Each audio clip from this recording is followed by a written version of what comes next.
আকরাম যখন ছোট্ট ছিলেন, মা আমিনার গর্ভের মধ্যে যখন নবীজি ছিলেন, ওই সময় থেকে নিয়ে পরওয়ারদিগারে আলম রহমতের বারিশ দুনিয়ার জমিনের মধ্যে বর্ষিত করে দিয়েছেন। পড়ি সুবহানাল্লাহ। সুবহানাল্লাহ। সুফিয়া বিনতে আবু তালিব উনি বর্ণনা করছেন যে রাহমাতুল লিল আলামিনের জন্মের সময় উনার ঘরের মধ্যে আমি ছিলাম। আমি কিছু আশ্চর্যজনক ঘটনা দেখতে পাইলাম, যে ঘটনাগুলি আমাকে অবাক করে দিয়েছে। আমি দেখতে পাইলাম যে দুনিয়ার যত শিশুরা জন্মগ্রহণ করে, সব শিশুদের শরীরের মধ্যে রক্ত লাগানো থাকে, সব শরীরের মধ্যে নাজাসাত লাগানো থাকে, তাদের শরীর থেকে দুর্গন্ধ বাহির হয়। কিন্তু রাহমাতুল লিল আলামিন দুনিয়ার জমিনের মধ্যে যেদিন তাশরীফ আনলেন, কোনো রক্ত লাগানো ছিল না, কোনো দুর্গন্ধ ছিল না। নবীর শরীর থেকে এমন ঘ্রাণ বের হতে লাগলো, নবী রাহমাতুল লিল আলামিনের শরীর থেকে এমন নূর চমকাতে লাগলো যে ওই দিন আমাদের ঘরের মধ্যে প্রদীপ জ্বালানো ছিল, কিন্তু মুহাম্মদ আরবি যখন পৃথিবীর জমিনের মধ্যে তাশরীফ আনলেন গো, পূর্ণিমার চাঁদের চাইতে আরো আলো দিয়া পুরাটা ঘর যেন আলোকিত হয়ে গেল। পড়ি সুবহানাল্লাহ। আমি মুহাম্মদুর রাসূলুল্লাহকে গোসল করানোর জন্য নিয়ে যেতে লাগলাম। গায়বী এক আওয়াজ আসলো, গো সুফিয়া তুমি কষ্ট করা লাগবে না, আমার প্যারা হাবিব রাহমাতুল লিল আলামিনকে আমি আল্লাহ জান্নাতি পানি দিয়া পবিত্র করিয়া দুনিয়ার জমিনের মধ্যে পাঠিয়েছে। বলি সুবহানাল্লাহ। উনি বলছেন যে আমি মুহাম্মদুর রাসূলুল্লাহ যখন জন্ম নিলেন, উনি ছেলে না মেয়ে সেটা দেখার জন্য গেলাম। আমি আশ্চর্য হয়ে গেলাম, দুনিয়ার সকল শিশুরা খতনা ছাড়া জন্মগ্রহণ করে, কিন্তু মুহাম্মদুর রাসূলুল্লাহ সাল্লাল্লাহু আলাইহি ওয়াসাল্লামকে কে যেন খতনা করাইয়া দুনিয়ার জমিনের মধ্যে পাঠিয়েছে। বলি সুবহানাল্লাহ। বেহেশতি পোশাক পরা, দুই নয়নে সুরমা লাগা, বেহেশতি পোশাক পরা, দুই নয়নে সুরমা লাগা, এলেন রাসূল খতনা করা, এলেন রাসূল খতনা করা, মা আমিনার হুজুরায় বারে রবিউল আউয়াল, এলেন রাসূল দুনিয়ায়, সবাই পড়ি না, বারে রবিউল আউয়াল, এলেন রাসূল দুনিয়ায়। পড়ি সুবহানাল্লাহ। বলল, ও মুহাম্মদুর রাসূলুল্লাহ, তুমি ও মুহাম্মদুর রাসূলুল্লাহ ওই যে গাছ দেখতে পাচ্ছ, ওই গাছটাকে যদি তুমি আমরা যে জায়গায় দাঁড়িয়ে আছি ওই জায়গায় যদি আনতে পারো, তাহলে আমি কালেমা পড়ে মুসলমান হয়ে যাব। আল্লাহর নবী রাহমাতুল লিল আলামিন বললেন, তুমি ওই গাছটাকে গিয়ে আমি নবীর কথা বলিও, তুমি আমি নবীর কথা বলতে দেরি হবে, ওই গাছটা আমাদের মাঝে চলে আসতে দেরি হবে না। পড়ে সুবহানাল্লাহ। ওই ব্যক্তিটা ওই গাছের কাছে গেল, নবীজির নাম নিতে দেরি হইল। ওই গাছটা, যেই গাছটা কথা বলতে পারে না, ওই গাছটা নবীজির সম্মানে তার মাথাটা ঝুঁকাইতে দেরি হইল না। পড়ি সুবহানাল্লাহ। এবার গাছটা নবীর নাম নেয়ার কারণে তার জায়গা থেকে হাঁটিয়া হাঁটিয়া নবী যেই জায়গার মধ্যে দাঁড়িয়ে আছেন ওই জায়গার মধ্যে চলে আসলো উচ্চ আওয়াজে পড়ি না সুবহানাল্লাহ। আল্লাহ নবী রাহমাতুল লিল আলামিন এবার ইহুদি কান্দে, চোখের পানি ফেলে ফেলে কান্দে। নবীজি রাহমাতুল লিল আলামিন বলে, ইহুদি তুমি কান্দো কেন রে? এবার ওই ইহুদি কাফের বলে, ইয়া রাসূলুল্লাহ, আপনাকে আপনার সাথে কত খারাপ ব্যবহার করেছি গো নবীজি, আপনাকে চিনতে পারি নাই, কিন্তু সাধারণ একটা গাছ আপনার সম্মানে ঝুঁকে গেছে ইয়া রাসূলুল্লাহ। নবীজি গো, আমি আরো কিছু আপনার মুআজিজা দেখতে চাই, কারণ যত দেখতেছি আমার তত ভালো লাগতেছে। বলি সুবহানাল্লাহ। নবী বললেন, এবার কি দেখতে চাও? কাফের ব্যক্তিটি বলে, ইয়া রাসূলুল্লাহ, গাছটা কি যেই জায়গা থেকে এসেছে আমি দেখতে চাই ওই গাছটা আবার তার জায়গায় চলে যায় কিনা। নবীজি গাছটা কি হুকুম দিতে দেরি হইল, তার জায়গার মধ্যে আবার গিয়া সেট হইতে দেরি হইল না। আওয়াজ করে পড়ি না সুবহানাল্লাহ। এবার ইহুদি ডাক দিয়ে বলে, নবী গো, নবীজি ইয়া রাসূলুল্লাহ, সুবহানাল্লাহ, ও নবীজি আর দেরি করব না গো নবীজি, আপনি আমাকে পড়িয়ে দিন লা ইলাহা ইল্লাল্লাহু মুহাম্মাদুর রাসূলুল্লাহ। পড়ি সুবহানাল্লাহ। मोहम्मद की अजमत क्या है खुदा जाने, और खुदा की अजमत क्या है मोहम्मद मुस्तफा जाने। पढ़ी सुबहानल्लाह।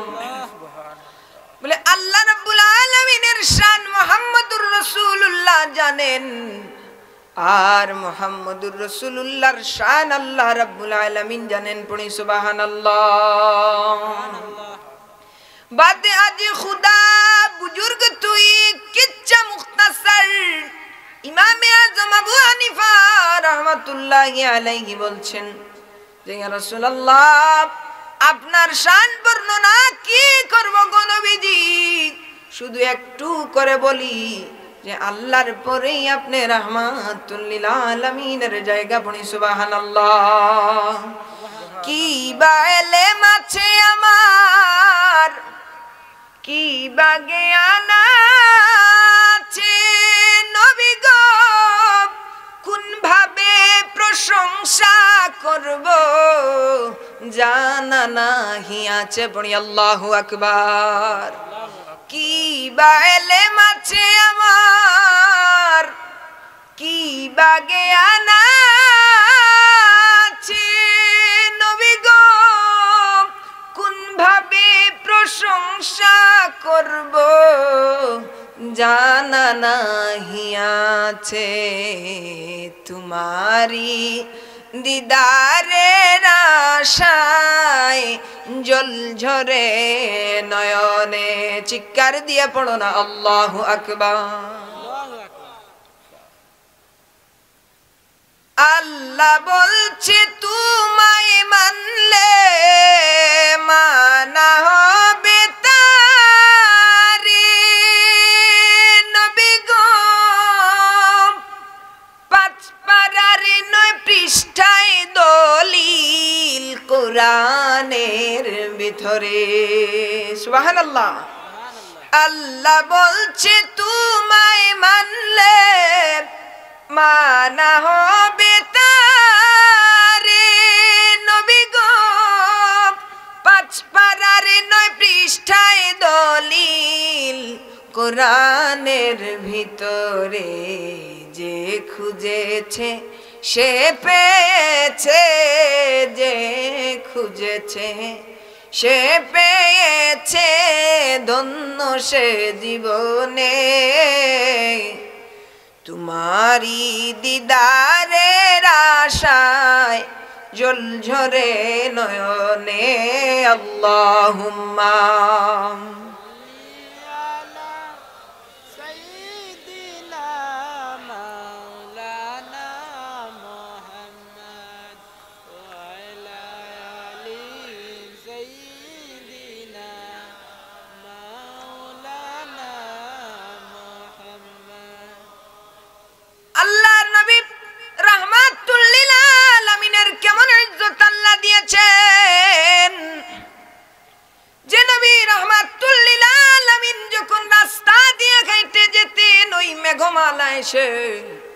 আমার নবী রাহমাতুল লিল আলামিনের উপরে ছায়া দিত। বনি সুবহানাল্লাহ। আমার নবী রাহমাতুল লিল আলামিন যদি কোন পাথরের উপরে পা রাখতেন, ওই পাথরটা মোমের মতো গলিয়া যাইত। ওই নবীকে আল্লাহ এমন ইজ্জত দিলেন, নবী যদি কোনো গাছের নিচে বসতেন, নবীর ইজ্জতে ওই গাছটা অটোমেটিকলি তার মাথাটা ঝুঁকিয়ে নিত। বনি সুবহানাল্লাহ। সালমান ফারসি রাদিয়াল্লাহু তাআলা আনহুকে নবীজি যখন মুক্ত করাইলেন, সেই ঘটনার দিকে খেয়াল করো। সালমান ফারসি রাদিয়াল্লাহু তাআলা আনহু নবীর দরবারে যেতে চান। উনাকে যে ক্রয় করেছে, উনার মালিক উনাকে বলে, না না, পৃথিবীর সকল জায়গায় তোমাকে দেয়া হবে, মুহাম্মদ আরবির কাছে তোমাকে দেয়া হবে না। পড়ি নাউযুবিল্লাহ। পৃথিবীর সকল জায়গায় যেতে পারবে, মুহাম্মদের কাছে তুমি যেতে পারবে না। সালমান ফারসি রাদিয়াল্লাহু তাআলা আনহু নবীর প্রেমিক, নবীর আশিক, নবীর দরবারে যেতে চায়। মালিক হুকুম দেন না, খেজুর গাছের নিচে কাঁটাযুক্ত পাতা মাটিতে পড়ে আছে। হাউমাউ করে কান্না করে নবীর মহব্বতে মাটির মধ্যে গড়াগড়ি খাইতে শুরু করল। নবীর দরবারে খবর যায়, নবীজি বলে, রে সালমান ফারসি রাদিয়াল্লাহু তাআলা, আপনি মুনিবকে বলেন যে, আপনি মুনিবকে, আপনার মুনিবকে বলেন যে কোন শর্তের বিনিময়ে, কি জিনিসের বিনিময়ে তারা আপনাকে মুক্তি করে দেবে, মুক্ত করে দেবে। এখন ইহুদি মালিক বলে, যদি 300 খেজুর গাছের চারা, 300 খেজুর গাছের চারা রোপণ করে দিতে পারো, এবং 300 খেজুর গাছ যদি একদিনে একসাথে বেড়ে উঠে, 300-র মধ্যে তো একটাও যদি নষ্ট হয়, তোমাকে আমি আর মুক্তি দেব না। এবং সোনার এবং কিছু স্বর্ণ লাগবে, 4.5 তোলা স্বর্ণ লাগবে। যদি তুমি দিতে পারো, তাইলে তোমাকে মুক্ত করে দেব। কঠিন শর্ত, যদি আমি 5টা চারা রোপণ করি, বীজ বপন করি, তাইলে এর থেকে 1টা নষ্ট হয়ে যাবে, একটাও তো নষ্ট হয়ে যাবে। কিন্তু ও শর্ত দিয়েছে যে 300টা চারার মধ্যে যদি একটাও নষ্ট হয়ে যায়, তোমাকে আর আমি মুক্ত করে দেব না। নবীজি রাহমাতুল লিল আলামিন আসলেন, চারাগুলা বপন করলেন, একসাথে একসাথে গাছ ছুটলো, একসাথে ফল ধরলো, একটা চারাও নষ্ট হলো না। আমার নবীর হাতে আল্লাহ এত বরকত দিলেন যে 4-5 বছর সময় লাগে একটা খেজুর গাছ উঠতে, আরো বেশি সময় লাগে। কিন্তু নবী রাহমাতুল লিল আলামিনের হাতের বরকতে কিছু দিনের ভিতরে খেজুর গাছের চারা উঠে যায়। রহমতে আলম নবী নূরে মুজাসসাম, রহমতে আলম নবী সাহাবীরা আতর লাগায় ওই নবীজির, সবাই পড়ি না, সাহাবীরা আতর লাগায়, ঘাম বলো না রহমতে আলম নবী নূরে মুজাসসাম, রহমতে আলম সাহাবীরা আতর লাগায়, চিনো মানো জানো কেমন আমার নবীকে, যাহার পাগল চন্দ্র সূর্য তারকারাজি, পড়ি আল্লাহু আকবার।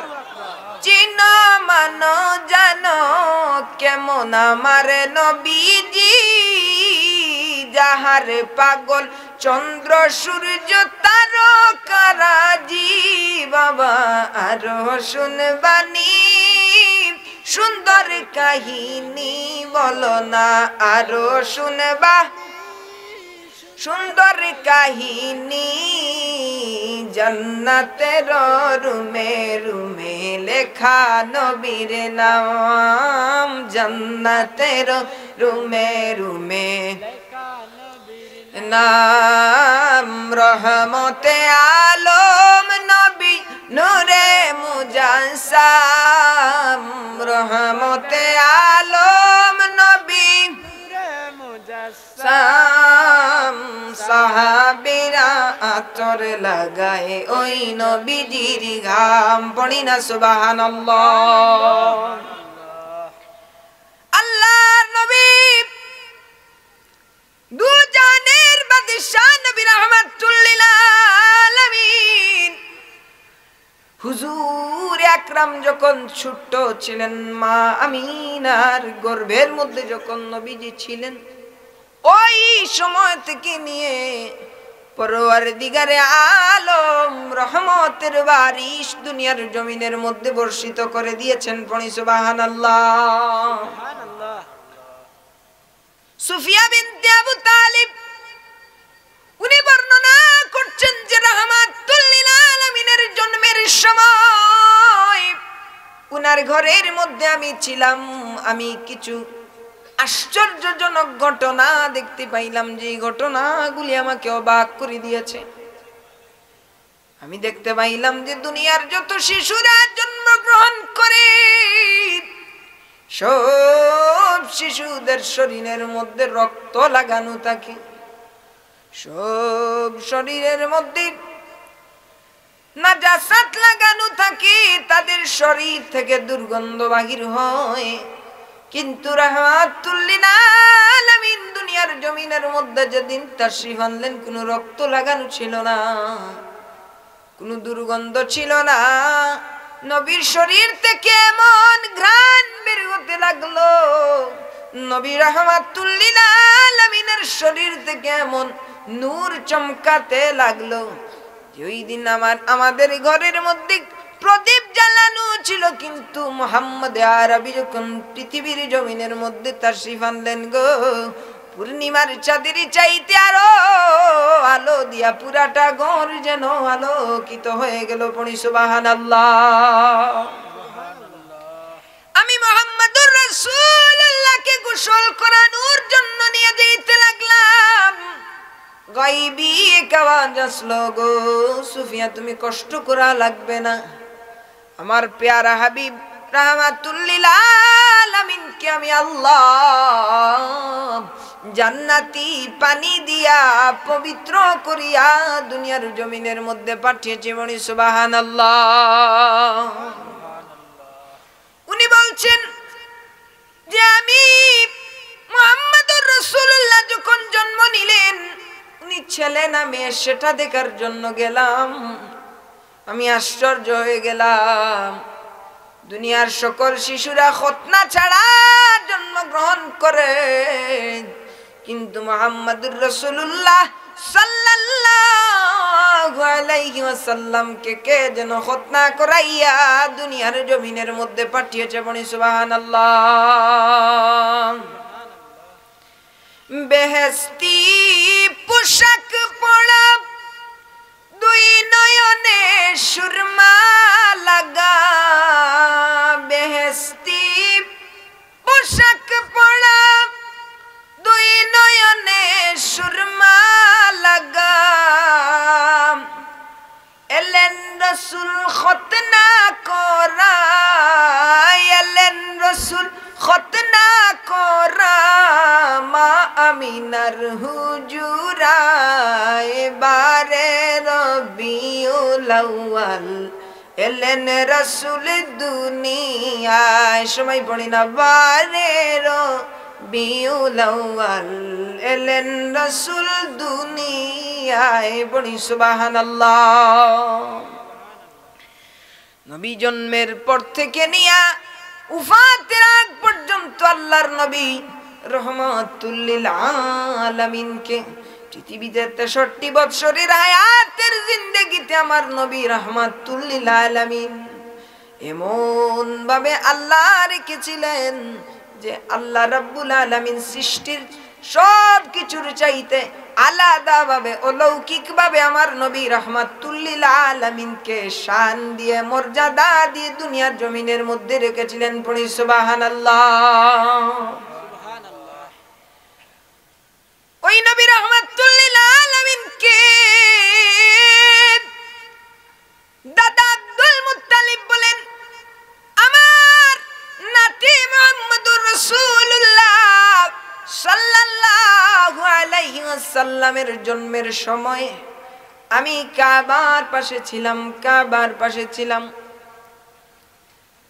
গভীর রজনীতে হঠাৎ করে দেখি কাবার পাশে যত মূর্তি ছিল সব মূর্তিগুলো অটোমেটিকলি ভেঙে গেছে। পড়ি সুবহানাল্লাহ। প্রধান মূর্তি ছিল 4টা, লাত, মানাত, হুজ্জা, হুবল। এই 4টা মূর্তি ছিল প্রধান। হুবল মূর্তির তাকে আমি গাইবি আওয়াজ শুনতে পেলাম, যেমন এক রহমাতুল লিল আলামিন এসেছেন গো, যার কারণে পুরা দুনিয়া পুরা জাহান উজালা হয়ে গেছে। পড়ি সুবহানাল্লাহ। আমি গাইবি আওয়াজ শুনতে পেলাম যে আজকে থেকে আমি মুশরিকি মুক্ত হয়ে গেলাম, আজকে থেকে আমি পবিত্র হয়ে গেলাম। পড়ি সুবহানাল্লাহ। আমি সাফা পাহাড়ের মধ্যে উঠলাম, সেখানের মধ্যে দেখি পাখিরা ঘোরাঘুরি করতেছে। আমি ঘরের মধ্যে গেলাম, পাখিরা ঘোরাঘুরি করতেছে সাফা পাহাড়ের উপরে। সবকিছু যেন আশ্চর্যজনক লাগলো। আমি ঘরের মধ্যে জিগাইলাম, কে কি হয়েছে? দরজাটা খোলা দেখলাম, আমি সংবাদ পাইলাম যে আমার নাতি দুনিয়ার জমিনের মধ্যে তাশরিফ এনেছে। পড়ি সুবহানাল্লাহ। সুবহানাল্লাহ। যেই নবীজির আগমনে কাবা ঝুঁকে সিজদা করে, যেই নবীজির আগমনে কাবা ঝুঁকে সিজদা করে, তিনি আমার নূরের নবী শাহে মদিনা। বলো তিনি আমার নূরের নবী শাহে মদিনা। একজন নবী আসিল গো মদিনা। সময় পড়ি না, একজন নবী আসিল গো। ওরে যারে প্রেমেতে দুরুদ পড়লেন, যারে প্রেমেতে দুরুদ পড়লেন স্বয়ং রাব্বানা। একজন প্রেমিক আসিল গো সোনার মদিনা। একজন নবী আসিল গো সোনার মদিনা। পড়ি সুবহানাল্লাহ। নবী রাহমাতুল লিল আলামিন যখন হালিমার ঘরে লালিত পালিত হতে লাগলেন, নবী ছোট্ট ছিলেন। নবীর দুধ বোনের নাম ছিল হযরত শায়মা রাদিয়াল্লাহু তাআলা আনহা। আমার নবী রাহমাতুল লিল আলামিন এত সুন্দর ছিলেন যে হালিমা নবীজিকে এত মহব্বত করতেন যে শায়মাকে বললেন, রে শায়মা আমার মুহাম্মদ যেন রুদ্রের মধ্যে নামিয়া না যায়, কারণ আমার মুহাম্মদ আমার কলিজার টুকরা যদি রুদ্রের মধ্যে নামে কালো হয়ে যেতে পারে, আমার চাঁদের চাইতে সুন্দর ছেলে মুহাম্মদকে তুমি রুদ্রের মধ্যে নাম্বার দিও না। সুবহানাল্লাহ। কিন্তু হঠাৎ করে একদিন সায়মা কোলে করে তাকে মুহাম্মদ সাল্লাল্লাহু আলাইহি ওয়াসাল্লামকে মাঠের মধ্যে নিয়ে গেলেন। সায়মা মাঠের মধ্যে নিয়ে যাওয়ার পরে হালিমা মাঠের মধ্যে গিয়ে সায়মাকে বেত্রাঘাত করলেন আর বললেন, সায়মা গো, তোমাকে না করা সত্ত্বেও ছেলে মুহাম্মদকে কেন তুমি মাঠের মধ্যে নিয়ে আসলে? সায়মা ডাক দিয়ে বলে, ওয়াল্লাহি আল্লাহর কসম মা গো, মা কসম করে বলি, বাড়ি থেকে হাঁটিয়া হাঁটিয়া মাঠের মধ্যে নিয়ে আসলাম গো। যত সময় হাঁটলাম তত সময় মেঘমাল আমার ভাই মুহাম্মদের উপরে উপরে ছায়া দিতে আমি দেখলাম। পড়ি সুবহানাল্লাহ। রাস্তা দিয়া নূরের নবী হতেন চলান, রাস্তা দিয়া নূরের নবী হতেন চলমান, খুদার হুকুম পেয়ে মেঘে, খুদার হুকুম পেয়ে মেঘে ছায়া করত দান। বলো নবীজি মহান, শুনো তাহার শান। পড়ি না, নবীজি মহান, শুনো তাহার শান। সুবহানাল্লাহ।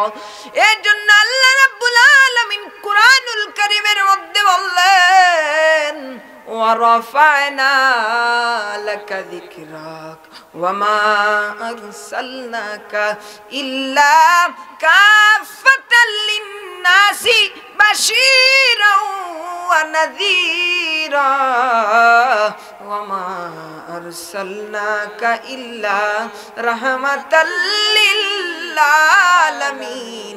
ইন্নাল্লাযীনা ইউবাইউনাকা ইন্নামা ইউবাইউনাল্লাহ।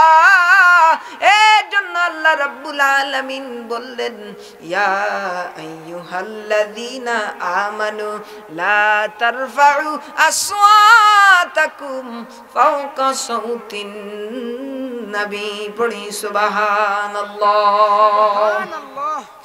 अपने मौला का प्यारा हमारा नबी, अपने मौला का प्यारा हमारा नबी, दोनों आलम का दुल्हा हमारा नबी, सबसे आला हो आला हमारा नबी। সবাই পড়ি না, सबसे आला हो आला।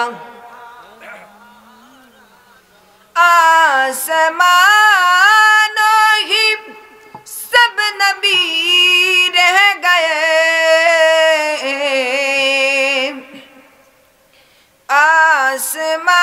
आसमानों ही सब नबी रह गए, अर्शे आज़म पे पहुंचा हमारा नबी, सबसे आला हो आला हमारा नबी। आवाज করে পড়ি না, আল্লাহু আকবার। দুই হাত তুলে পড়ি, আল্লাহু আকবার। এ বাবা রে, কিয়ামত পর্যন্ত যদি কোনো মানুষ নবীর শান গায় শেষ হবে না। এজন্য আল্লাহ রাব্বুল আলামিন যেন আমাদেরকে নবীজির আশিক বানায়। সবাই পড়ি আল্লাহুম্মা আমিন। আসসালামু আলাইকুম।